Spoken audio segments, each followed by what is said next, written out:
Jeanne Kay Whitefeather et son mari Donald Lance ont été condamnés à 215 et 160 ans de prison. La cause de cette peine historique, ces Américains ont été reconnus coupables d'avoir forcé leurs 5 enfants noirs adoptés à travailler comme des esclaves dans leur ferme pendant des années. Did you lock your kids up in a barn? No, I did not. 2 des 5 enfants adoptés ont été découverts enfermés dans un hangar dans des conditions inhumaines. Les adolescents de 14 et 16 ans y vivaient privés d'eau courante, de nourriture, d'habits propres et contraints de dormir à même le sol en béton. I saw 8 hours of video here. Looked like they were locked in. You tell me they weren't locked in? They weren't locked in, they had a key. Lors de cette visite surprise, une fillette de 9 ans a également été trouvée enfermée dans un loft à l'intérieur de la maison principale. Selon les voisins ayant lancé l'alerte, les enfants étaient contraints de travailler sur les terres agricoles du couple et n'étaient pas autorisés à entrer dans la maison principale. Entre 2019 et 2023, le couple a reçu près de 300 000 $ d'aide financière des pouvoirs publics pour s'occuper des enfants. Dans leurs échanges SMS, les 2 adultes évoquent les punitions physiques qu'ils leur infligent et parlent d'eux comme des porcs ou des singes. Selon la juge chargée de l'affaire, les jeunes ont été adoptés en raison de leur couleur de peau, avec l'objectif de les faire travailler de force. Pendant le procès, l'aîné des enfants a évoqué des jurons racistes et l'utilisation de spray au poivre pour la punir. What about pepper spray? Or bear spray or whatever the... I don't own either one.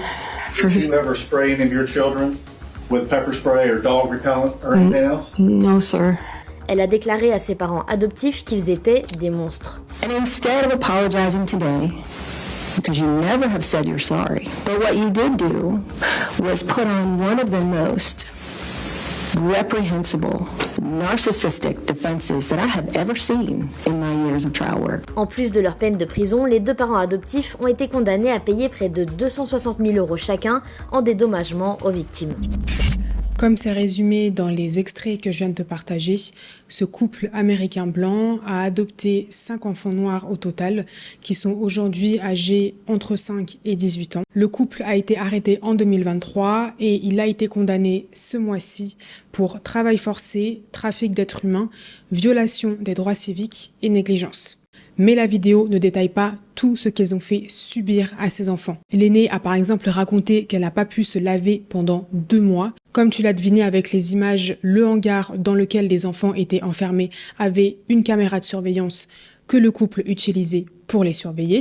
Il les obligeait notamment à rester debout, les mains sur les têtes sans pouvoir changer de position. Comme ils étaient surveillés 24 heures sur 24, ils devaient utiliser des draps pour pouvoir cacher leur nudité. Ils avaient des toilettes vraiment rudimentaires, pas accès à l'eau. Ils n'avaient pas d'autres vêtements pour se changer. La seule nourriture que le couple leur donnait, c'était des sandwichs aux cacahuètes.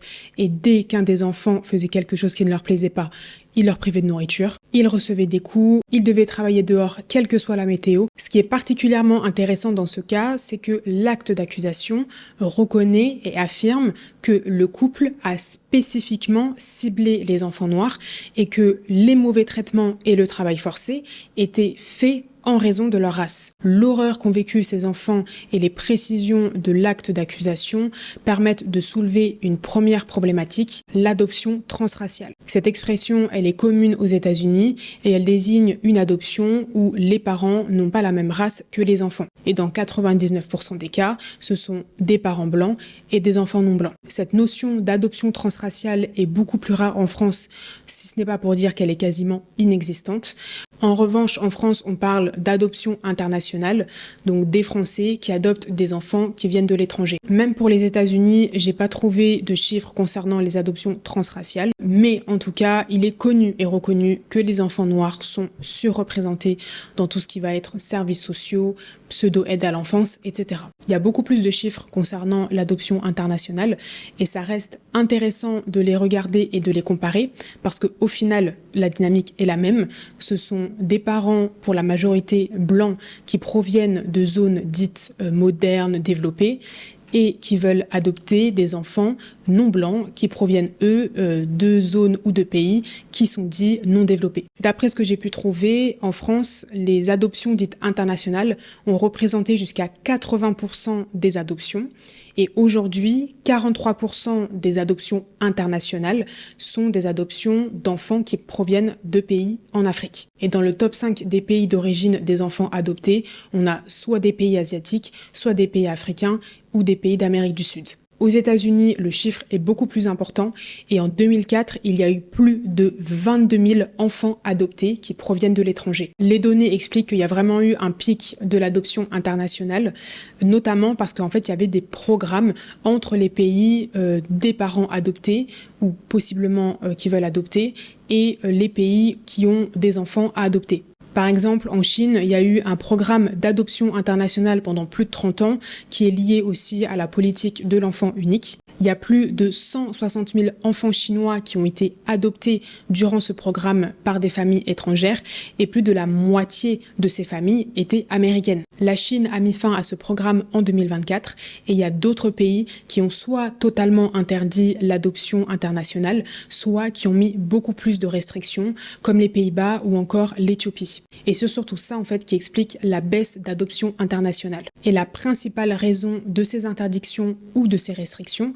ce sont les abus, c'est-à-dire la maltraitance, le trafic d'humains, etc. Donc la première chose déjà qu'il faut comprendre, c'est que ce qu'ont vécu ces enfants est loin d'être un cas isolé. Et la deuxième chose qu'il faut bien savoir, c'est que ça ne se limite pas aux États-Unis, parce que en France, il y a eu des scandales d'abus, d'adoption illégale, de maltraitance par les familles adoptives. La seule différence, c'est que la couverture médiatique a été quasiment nulle en France et qu'en plus de ça, quand les médias en ont parlé, ils préfèrent plutôt se pencher sur la responsabilité des associations qui ont permis ces adoptions que sur les actes des parents sur les enfants adoptés. On revient sur le point spécifique de l'adoption transraciale parce que c'est typiquement le genre de sujet tabou, particulièrement en France, alors que c'est très important d'en parler. Parce que on veut rester dans un imaginaire où il n'y aurait pas de race, il n'y a pas de différence, personne ne voit les différences, on est tous pareils, etc. Pour avoir eu dans mon entourage plusieurs personnes adoptées,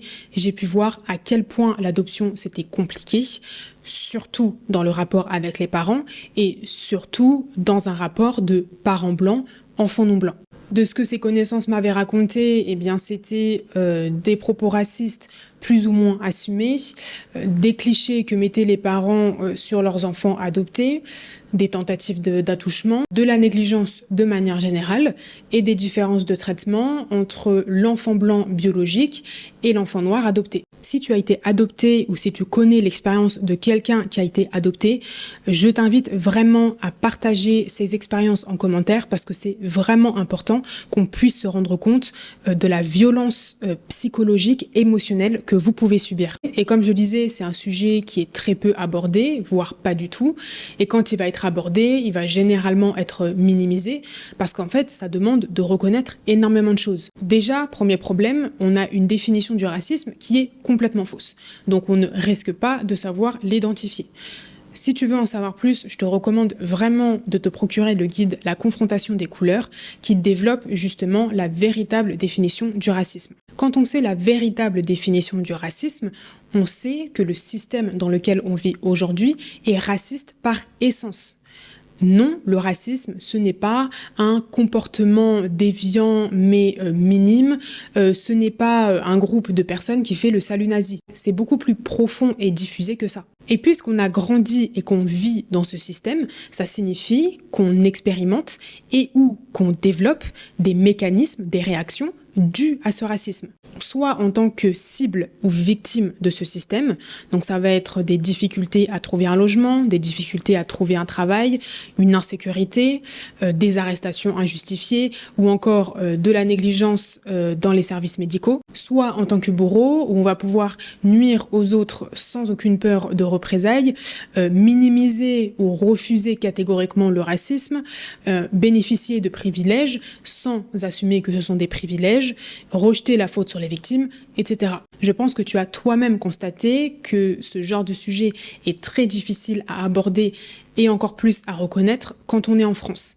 Et j'ai même envie d'élargir ça à l'Afrique francophone, parce que pour avoir eu déjà des échanges sur le racisme, on voit à quel point il y a un refus catégorique chez certaines personnes de reconnaître alors qu'elles sont victimes de racisme. Tout ça amène à un deuxième point qui est les bons bourreaux. Que ce soit dans les discours des journalistes comme dans ceux qui ont commenté en dessous des vidéos qui en parlent, on peut voir que le couple est vraiment considéré comme méchant, monstrueux, mais toujours dans une idée que ce serait exceptionnel, alors que ce n'est pas le cas, parce que le traitement qu'ils ont eu envers les enfants qu'ils ont adoptés, et même s'il est extrême, il provient en fait de quelque chose qui est infusé dans toute la société. Oui, il faut reconnaître et juger individuellement l'horreur de ces actes, mais il faut aussi prendre conscience que ce qui est à l'origine de ces comportements, c'est un système qui leur fait croire qu'ils peuvent agir en toute impunité. Oui, il y a des cas d'enfants blancs adoptés qui ont subi ou qui subissent des sévices. En revanche, là, il y a un paramètre particulier qui change la donne, c'est ce rapport noir-blanc, cet héritage qui est l'esclavage et qui fait que le comportement de ces parents blancs n'aurait certainement pas été le même avec des enfants blancs et que le choix d'avoir adopté des enfants noirs n'est absolument pas anodin, sachant qu'ils ont quand même adopté 5 enfants. Avant même de parler de violence ou même de volonté de nuire, il y a un rapport biaisé entre les individus blancs et les individus noirs, et ça c'est une chose qu'on ne veut pas reconnaître. Et ce rapport biaisé, on le retrouve partout, que ce soit auprès de parents blancs qui adoptent des enfants noirs, mais aussi dans les amitiés entre noirs et blancs, et dans les relations de couple entre noirs et blancs. Et je sais très bien de quoi je parle, parce que je suis métisse. En France, je suis plutôt considérée comme noire, en tout cas je suis considérée comme non blanche, même si j'ai pas vécu de racisme frontal ou violent, j'ai eu quand même un peu plus une expérience de non blanche. Maintenant, je vis au Bénin, je vis une expérience de blanche et je vois à quel point je suis privilégiée et je vois que le comportement serait très différent si je n'étais pas considérée comme blanche ici. Autre chose concernant la façon dont est racontée l'histoire, on se focalise beaucoup sur le couple comme étant les méchants, les bourreaux, etc. Mais on oublie les autres responsables. Quand l'aînée des enfants a témoigné durant le procès, elle a raconté qu'au moins un travailleur social était venu, mais qu'il s'était contenté de leur parler à travers une moustiquaire et que, évidemment, les enfants ne voulaient pas parler parce qu'ils avaient peur des représailles. On peut aussi se poser des questions sur la famille du couple et aussi sur le voisinage. D'après ce que j'ai vu, c'est l'alerte d'un voisin qui a permis l'arrestation du couple.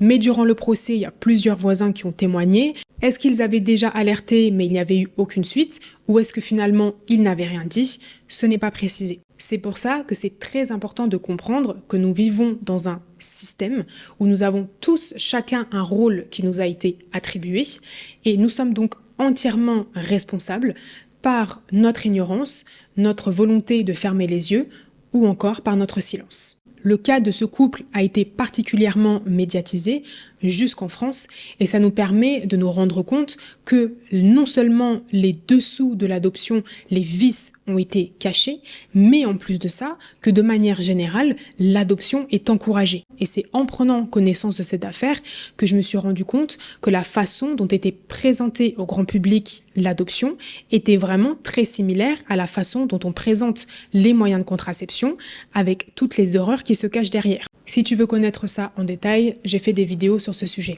Encore une fois, on nous présente l'adoption comme étant un acte très généreux, une chance pour les enfants qui se font adopter.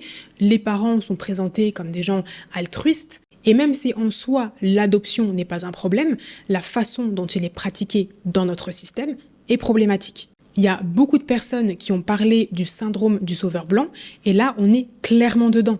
Et même si les parents adoptent des enfants blancs, il y a quand même cette logique de parents riches, enfants pauvres, que je viens sauver. Donc non seulement les parents gagnent une sorte de statut social, de reconnaissance et le font très souvent bien comprendre aux enfants adoptés, il y a un deuxième avantage dont on parle peu et que j'ai d'ailleurs découvert dans cette affaire, c'est que en fait les parents sont même payés pour faire ça. En effet, durant le procès, il a été révélé que le couple a reçu au total plus de 300 000 $ d'aide à l'adoption, paiement qui provient donc de l'État.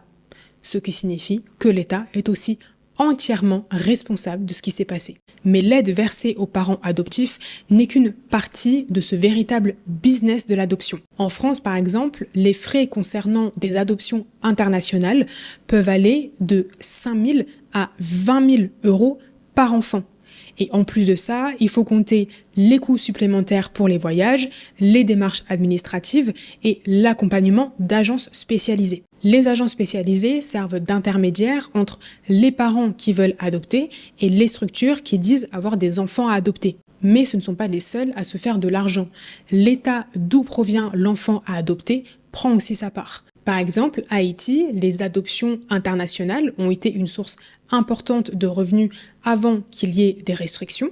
Et selon les estimations, chaque adoption pouvait rapporter entre 5 000 et 10 000 $ à l'État haïtien. Rien qu'en 2019, il est estimé que les agences privées aux États-Unis qui étaient responsables des adoptions à l'international ont généré entre 1 et 2 milliards de dollars. Il y a une autre question à poser concernant cette affaire et toutes les autres qu'on ignore. Pour le cas de ces 5 enfants, on a le réflexe de se dire que, heureusement, eux ont pu sortir de cet enfer. Sauf que ces enfants, depuis qu'ils ont été retirés à ce couple, sont maintenant dans les services sociaux. Or, que ce soit aux États-Unis, en France ou ailleurs, les services sociaux font l'objet d'énormément de scandales, d'énormément d'abus, que ce soit physiques et même sexuels. Où vivent ces enfants maintenant? Avec qui? Où est-ce qu'on va les emmener? Est-ce qu'ils sont au moins ensemble? Est-ce qu'ils vont pouvoir continuer de grandir ensemble? Ces enfants n'ont peut-être même pas fini de vivre l'horreur.